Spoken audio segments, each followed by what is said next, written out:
I'm sure they'd like to see you on the show. I'm sure quite a lot of my female demographic would, but I'm thinking that's why you went from 180,000 to the 495 you got today. Hey guys, it's Matt Haycox here, and today I've got with me a face you may recognise from the TV, Mr. Sherif Lanre, Hey guys. 2019 Love Island superstar. I wouldn't quite say that, but Well, now he's a 2019 Matt Haycox Show podcast superstar. Here we are. And we're actually, just to set this into context, we're in my hotel room at the Birmingham NEC, where we've been on a 2-day mastermind seminar, business conference, etc. And Sherif and I didn't know each other before this, but we've had a good couple of days chatting about business and his story and his background. And what really I guess warmed me to Sherif is he's such a nice, down to earth guy, really normal guy. But I spend a lot of time meeting people from Sherif's walk of life, whether that's reality stars, celebrities, etc. And what really hit me straight away is one of few, if not the only, celebrity who really gets the fact that just because you have an audience, just because you have a following, that doesn't mean that you're going to immediately make money, or necessarily are even going to be able to make money from your Instagram following, from your public profile. And one of my big bugbears and pet hates with with celebrities and newly formed reality stars in particular is that they don't believe that the rules of business apply to them, that the rules of life exist with them, and it's very much, I'm a celebrity, and everything else will easily follow. So I thought it'd be really good to get 15 or 20 minutes on camera with Sherif, and we can talk about that, debate it a bit, see what some of Sherif's plans are, and also, but. Like I say, I think it's really important for you guys to hear it from a guy himself, because I was talking, if anyone saw my live stream the other day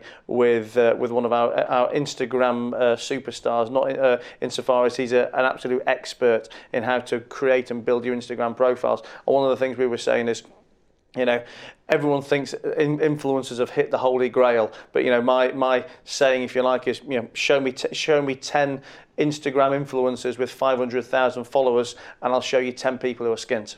And and I think that ignoring all the mental health issues that, let's say, are vogue and surround things like Instagram, people are really missing how difficult it is, and how much business and the normal rules of commerce actually apply in this space. So that was a very long intro, but.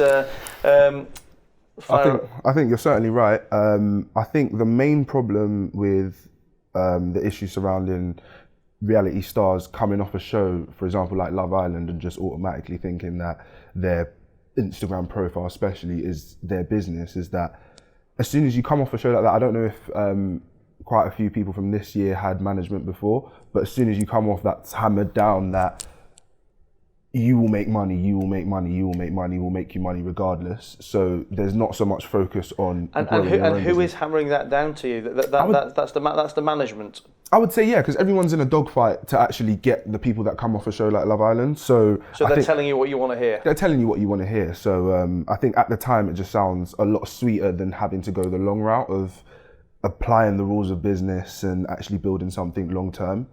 And also you've got people that don't want to build something long term in terms of social media, and just want to make as much money as they can and go back to their normal life. So just to contextualize this for people watching, how many followers on Instagram did you have when you went into Love Island? 1,500. Okay. Yeah, 1,500 when I went on. What, just for people who don't know, what was your background? What was your backstory? Okay, so I played rugby for my childhood team, but senior level, semi-pro, and I was a chef on Lever Lane at the time, and that's where I actually got scouted to go on the show. But I was a rugby player and a chef. Yeah, and yeah. So you went onto the show. You were in there with 1,500 followers, and you got about 495, 500,000, I think. Yeah, now. yeah. Did you? Because you were in the show for what, 10, 11 days? Yeah. Yeah. And did you come out with that number when you finished, or has that been gradually growing? No, so that gradually grew as the show progressed, because it wasn't nearly finished. We were halfway through the first month when I left the show. So I think I came out on around 180,000, and it grew to what it is now over that time. So yeah.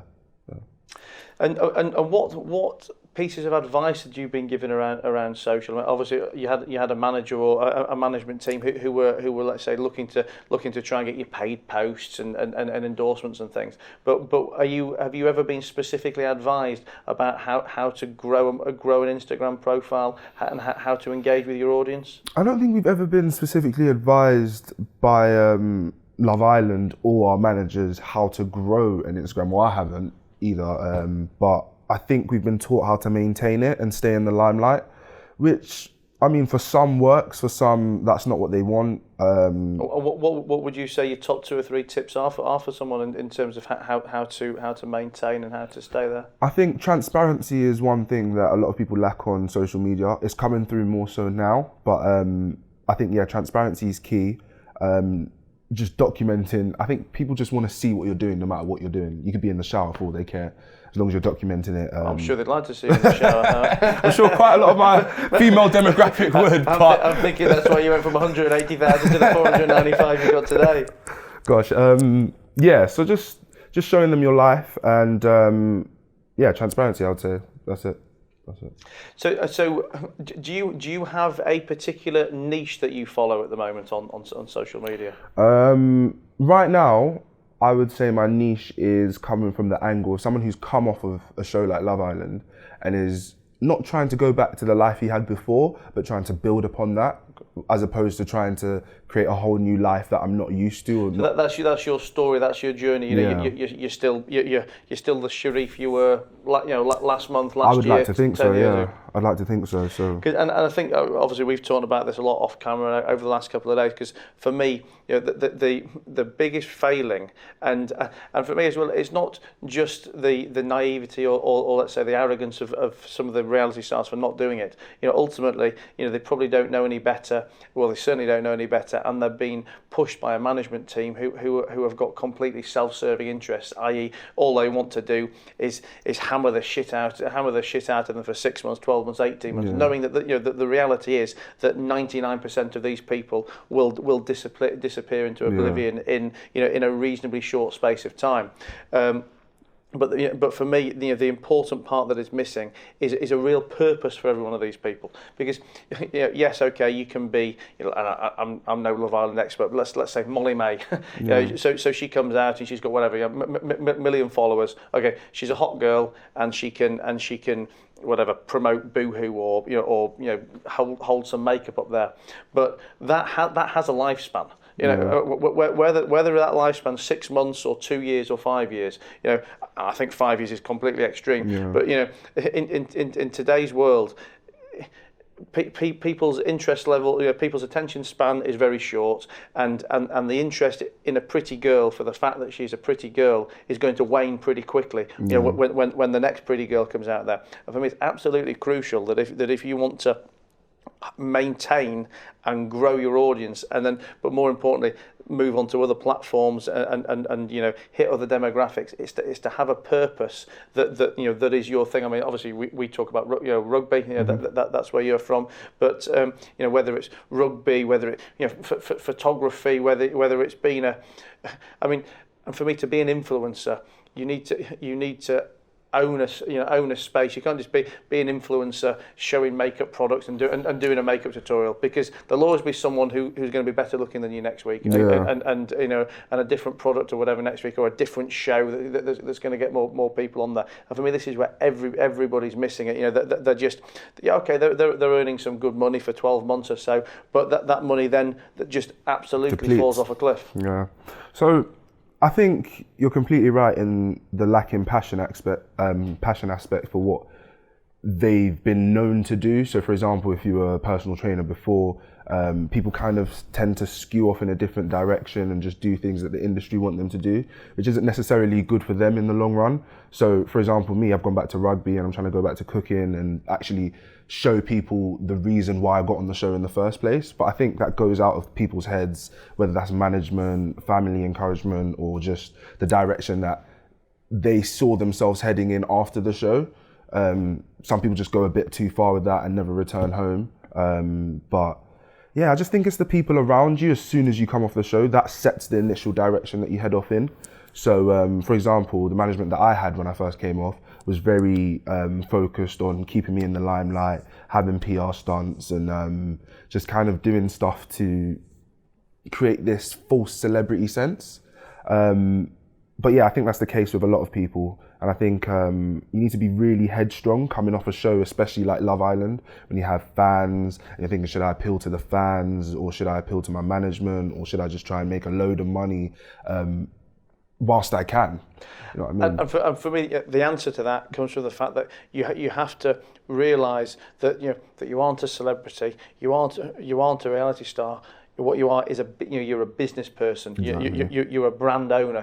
Brand Sherif or brand Molly May, or whoever we're going to talk about, and I guess what are the core values of that brand, and how is it going to grow out? And I think it was so important that people actually understand this and take it on board.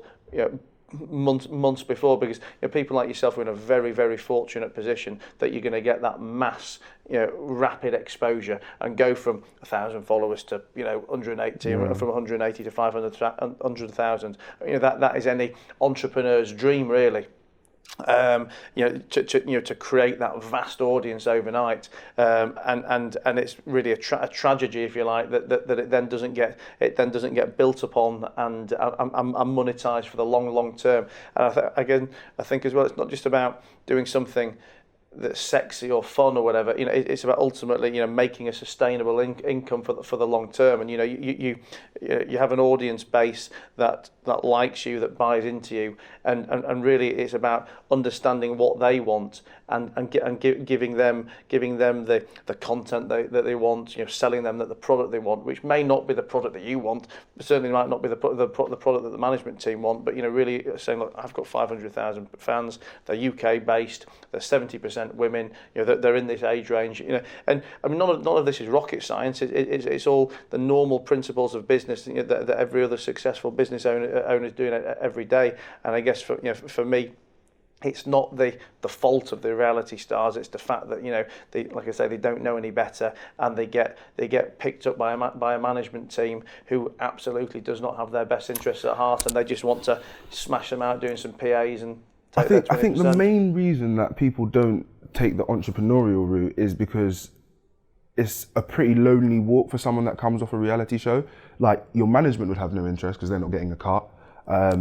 You're thinking about all the brand deals you could get just off the back of a show like that, as opposed to investing your own time and your own money in yourself. So, I mean, for example, when I set up my clothing brand, that had nothing to do with my management. I had to start from scratch, hire my own team to do the graphic designing, hire my own team to build my website and stuff like that. So I think certain people can think that they're skewing off in the wrong direction when they don't have the advice to tell them that is the right direction. They just have people trying to rinse them, and a lot of people don't realize that what they're doing to their own Instagram page or whatever social media that they have is actually diluting it, and you're becoming a billboard for other companies as opposed to building your own brand, as you said. Completely. Yeah. But as well, for me, I mean, yeah, I completely get you in that it's a lonely walk for you when you come out of these shows, and that the management teams don't want to help you build a business because where are they going to earn from it? Yeah. But as well, they're playing too short term as well. For me, and I'm happy to throw my business idea out there now for anyone watching to nick, because I know they won't. Is for me that there's a business model to be had in terms of a management team, management agency who almost want to be an incubator for these reality stars. Don't think about what commission they're going to earn for the next 6 or 12 or 18 months. Whilst they're getting you a boohoo range or getting your face stuck on a t-shirt. But how they can actually take you and grow you and nurture you for 5, 10, 15 years. Because yes, they haven't got a piece of your business now, but that's just because that's not how the model's set up. Rather than thinking what they can earn by, like you say, rinsing you for the first 12 months. How can they actually partner with you and invest in you and help you build your business and take a slice of that, and you get the best long-term solution, and they get a long-term residual income? Does that make sense? That does make a lot of sense. I think that just goes back to just the typical way that management in this industry operate. They're just so short term, and they only see, okay, cool, I can blow their profile and blow my profile really quickly. I can make a lot of cash, and I just think that appeals to them way more than having to think about the longevity and how they're going to execute this longevity for their client. So yeah, I think I completely agree with what you're saying. So what's the future hold for Sherif? What ideas you working on, and what struggles have you found personally? I think at the moment, let's start with what I'm working on. So I'm getting back into rugby. I've spent like the last 2 months getting my fitness back up, sorting out my hamstring injuries and playing games and whatnot. I'm working on Sherif Lanre Academy, which is due to open Easter holidays. And that's an academy really just for 12 to 18 year olds. And I can hire coaches to help them refine their skills, but it's more for me to actually give them my experience of how rugby helped me, how it helped build a community for me, and how it helped me network with people I definitely wouldn't have networked with had I not had the opportunity to play with the boys I played with, and get me the scholarships that I did. And then aside from that, I think the struggles which I've really dealt with is when I came off the show, I kind of not wanted to go back to normality, but as I said before, build from the passion that I had before. And yeah, I don't know, I feel like that to the outside world, my management, even some of my family and friends, was just like, I wasn't utilizing all the benefits that could come from immediately after the show. So I think that they thought that I was shutting myself out from people, or I didn't like certain people, where more it was just I didn't want to play into the whole being a celebrity. I actually wanted to build something that I could look back in 5 years and say, okay, I took the hard route, but the worth it route. And tell me, for the business that you're working on now, how much has the profile and the follower base that you've created really helping what you're trying to do now? You know, and I guess I'm asking to contextualise a question. You know, for the people that are watching this, thinking that, oh, you know, well, Sherif's got it easy now. He wants to set up a rugby academy, and he's got all this fan base from Love Island. I mean, my belief is you're going to tell us it wasn't a magic trick, and really you've still got the same struggles that every other entrepreneur's got. But you know, tell me if I'm wrong. Yeah, 100%. I would say that you could have the largest following that you want, but if you don't understand them, you're not going to be able to monetize it, as you said. So yeah, right now I think I'm in the stage of actually nailing down on how much of my audience, because most of my demographics are girls.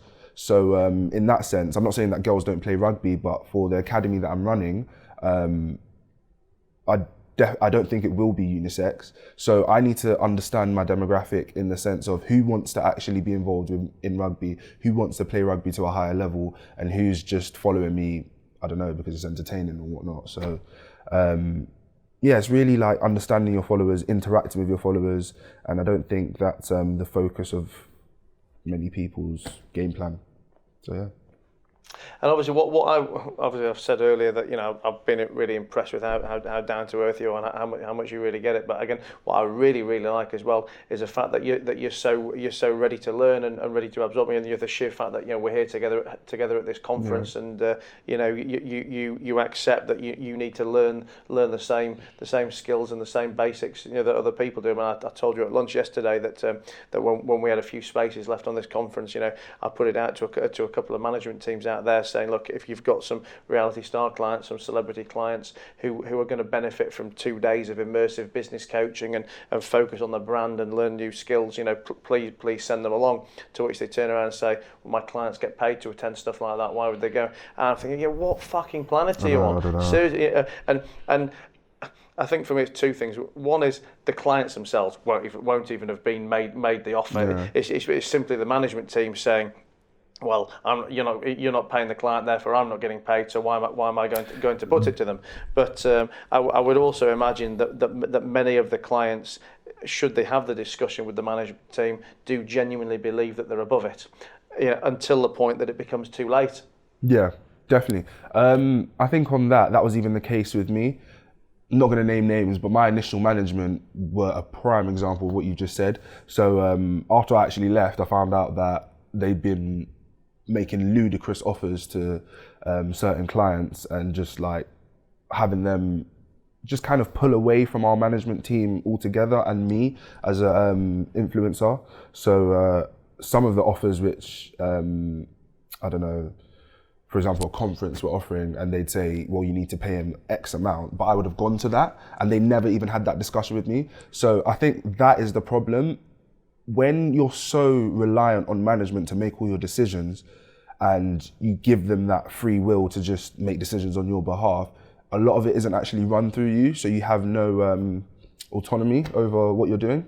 So completely, yeah, it's a problem. And for me, that's, you know, whether it's celebrities, whether it's people in business. I think, you know, the biggest mistake people make is looking to monetize every single individual opportunity.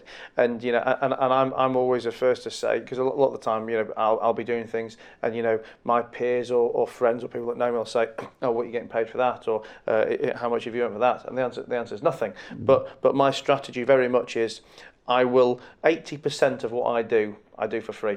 Maybe more than 80%, yeah, but the other 20% I get fucking well paid for. Yeah. But without the 80%, you know, there isn't the other 20%, and you've got to keep your mind and your attitude open for absorbing new learning, for meeting new contacts, and for actually them being in the right place at the right time to get those opportunities that you can make the big bucks from. But if you go out there looking to take a clip, and, you know, and earn a fee on every individual thing you do, then you're going to limit yourself for so many opportunities. Yeah, I think off this conversation is just making me think that the whole industry, especially management, needs to go right back to the drawing board, because right now they're operating on principles which I think are a bit outdated. For example, monetize every single opportunity, when now we're moving to a stage where people are realizing that it doesn't last forever. So maybe you need to change the way you're dealing with these influencers management-wise. So, well, maybe the takeaway from this is you and I are going to go and set up a management team for struggling reality stars. Let's do it.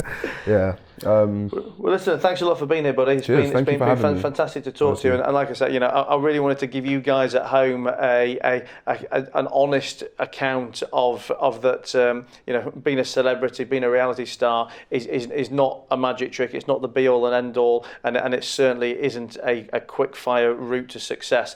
It can be. It can assist your speed of success if the right plan is followed. But there are the rules of business and the rules of life that need to be added to celebrity and reality TV stars as well. So hope you guys found that useful. I hope it gives you the confidence that you know, these guys haven't got it all, and that you guys can go and do it yourself at home as well. So Sherif, thanks a lot for being here, buddy. Thank you so much. Thank you very much. Thank you.